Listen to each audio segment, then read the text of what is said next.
विकारी शब्द का अर्थ क्या है? विकार शब्द का मतलब होता है कुछ बदलाव आ गया, कुछ दोष आ गया या खराबी आ गया।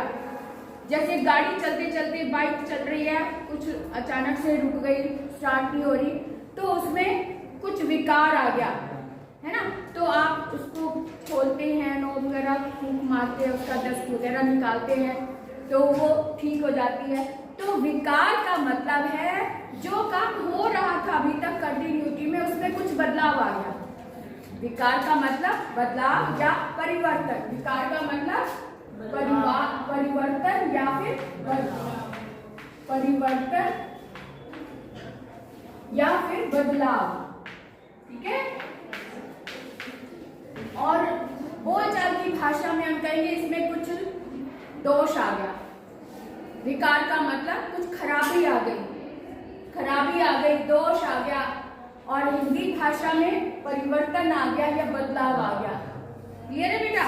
और अविकारी, यहाँ पर अ लग गया, जहां पर अ उपसर्ग लग जाता है उसका मतलब क्या होता है? विलोम होता है। लेकिन अ लगने का मतलब क्या होता है? अ का मतलब नहीं। तो अविकारी जिसमें कोई विकार नहीं है, यानी जिसमें कोई बदलाव नहीं है। क्लियर है ना बेटा? तो अविकारी का अ उपसर्ग का मतलब होता है नहीं। तो नहीं विकार नहीं है, तो यानी कि इसमें कोई बदलाव नहीं है। अब इसी तरह से एक शब्द होता है अव्यय। अव्यय भी इसी का पर्यायवाची होता है। अव्यय का मतलब भी यही होता है जिसमें कोई बदलाव ना हो, है ना। जैसे अपी हो गया, कदापि हो गया, कभी हो गया, है ना, यथा हो गया।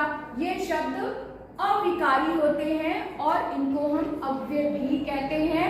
और जो अव्यय होते हैं इनको हम उपसर्ग के रूप में भी यूज करते हैं। जैसे कि इसमें उपसर्ग लगा हुआ है। उपसर्ग लगने से शब्द का जो अर्थ है वो बदल जाता है और कभी कभी वो विलोम शब्द, जैसे नकारात्मक जो जिनका अर्थ निगेटिव होता है, निषेधात्मक जिनका अर्थ होता है, जिन उपसर्गों का, वो उपसर्ग जब लग जाते हैं तो पूरा का पूरा शब्द ही विलोम हो जाता है।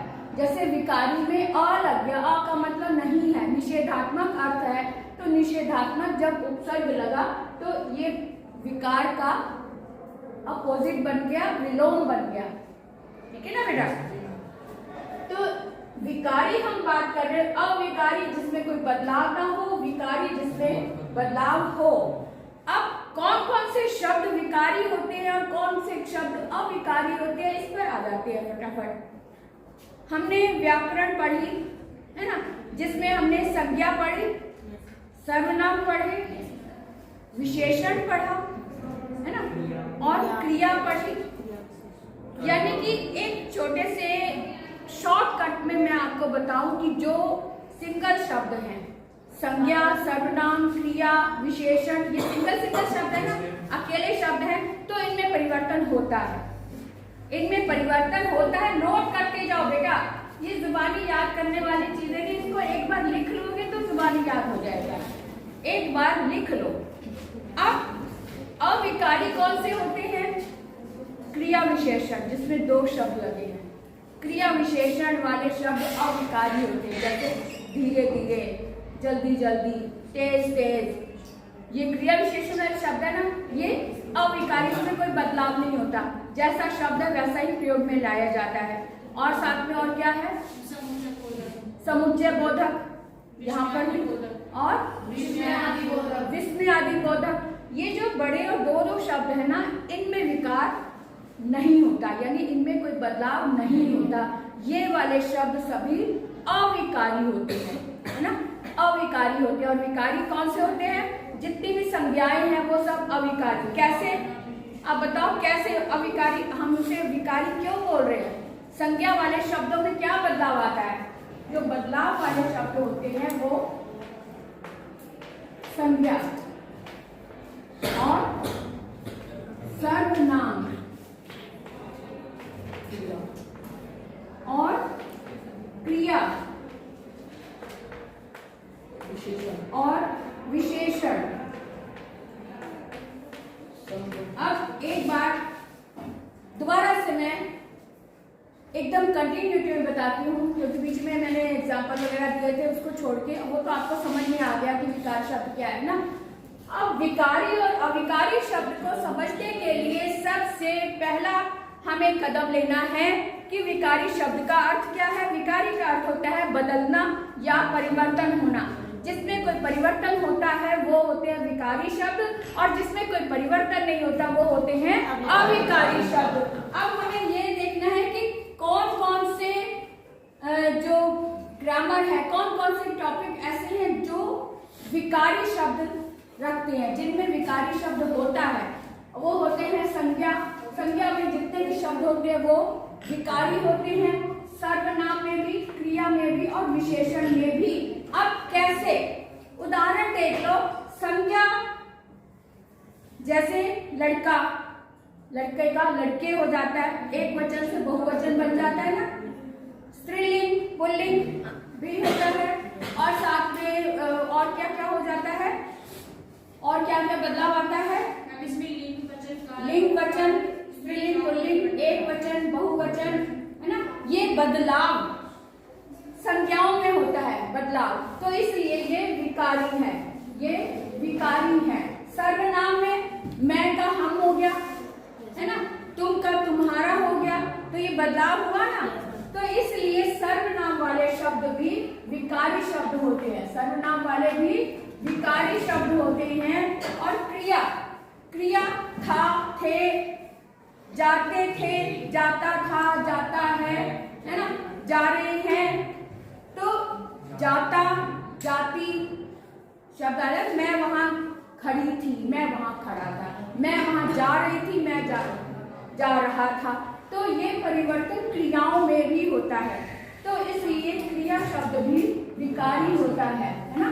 क्रिया भी विकारी है। और विशेषण जैसे गोरा काला, गोरा का गोरी भी हो सकता है, काला का काली हो सकता है ना। इसी तरह से जो लंबा है छोटा, लंबा का लंबाई हो जाएगा, है ना। चौड़ाई, चौड़ा का चौड़ाई हो गया, ऊंचा का ऊंचाई हो गया। तो इनमें परिवर्तन हो रहा है, इसलिए विशेषण भी विकारी शब्द है। विशेषण वाले शब्द भी, विशेषण किसके होते हैं? संज्ञा या सर्वनाम की विशेषता बताने वाले शब्द विकारी शब्द विशेषण होते हैं। लेकिन क्रिया की विशेषता बताने वाले शब्द क्रिया विशेषण होते हैं, और क्रिया विशेषण में परिवर्तन नहीं होता। इसलिए अविकारी शब्द जो होते हैं वो क्रिया विशेषण, इसको ध्यान से अपने दिमाग में बिठा लो कि क्रिया विशेषण के जितने भी उदाहरण होते हैं वो अविकारी होते हैं। ठीक है, इतनी बात क्लियर है। और इसी को आप अव्यय के रूप में भी समझ सकते हैं। अव्यय जो उपसर्ग लगते हैं, जो शब्दों में शब्द किसी मेन शब्द से पहले जब उपसर्ग लगता है उसे हम अव्यय भी कहते हैं। उपसर्ग तब लगता है, जो अव्यय हैं उनको उपसर्ग तब कहते हैं जब किसी संज्ञा या सर्वनाम से पहले लगते हैं। जब किसी शब्द से पहले लग जाते हैं तब उसे हम उपसर्ग का नाम देते हैं। लेकिन अलग अगर रखे हुए हैं तो वो अव्यय हैं। अव्यय का मतलब खर्च ना होना, अ और व्यय, अ का मतलब नहीं और व्यय का मतलब खर्च होना, कि इसमें कोई उतार चढ़ाव नहीं आता, कोई बदलाव नहीं आता, कुछ घटता बढ़ता नहीं है। जो शब्द जैसा है वैसा ही प्रयोग में लाया जाता है, वो अव्यय होता है। और बिल्कुल यही चीज अविकारी में भी है, जो शब्द जैसा है वैसा ही प्रयोग में लाया जाता है तो वो अविकारी होता है। क्लियर होगी बात? अब कोई क्वेश्चन आपके मन में है तो बोलो। अब इससे रिलेटेड कोई डाउट आपके मन में है तो बोलो, पूछो, तभी आपको ठीक से समझ में आएगा। बोलो बेटा, कोई कोई कोई डाउट नहीं? हाँ बोलो। क्रिया वाले शब्द कैसे होंगे? क्रिया कैसे? मैं पढ़ता हूँ, पढ़ता शब्द क्रिया है, तो अगर कोई लड़की बोलेगी तो पढ़ती बोलूंगी ना। मैं पढ़ती हूँ तो पढ़ता और पढ़ती में बदलाव आ गया ना। तो क्रिया वाले शब्दों में भी बदलाव आता है, इसलिए क्रिया वाले शब्द विकारी होते हैं। क्रिया विशेषण में बदलाव नहीं आता, वह धीरे धीरे चलता है, वह तेज तेज दौड़ता है ना, या फिर धीमी गति से चलता है। तो चलने की जो भी विशेषता है उसमें कोई परिवर्तन नहीं आता, उन शब्दों में कोई परिवर्तन नहीं आता जो क्रिया की विशेषता बता रही है। शब्द की संज्ञा की विशेषता बताने वाले शब्दों में परिवर्तन होता है, क्रिया की विशेषता बताने वाले शब्दों में परिवर्तन नहीं होता। इसलिए क्रिया विशेषण में अविकारी होते हैं और क्रिया में विकारी होते हैं। क्लियर? कोई और डाउट बेटा? पक्का क्लियर हो गया ये? Very good.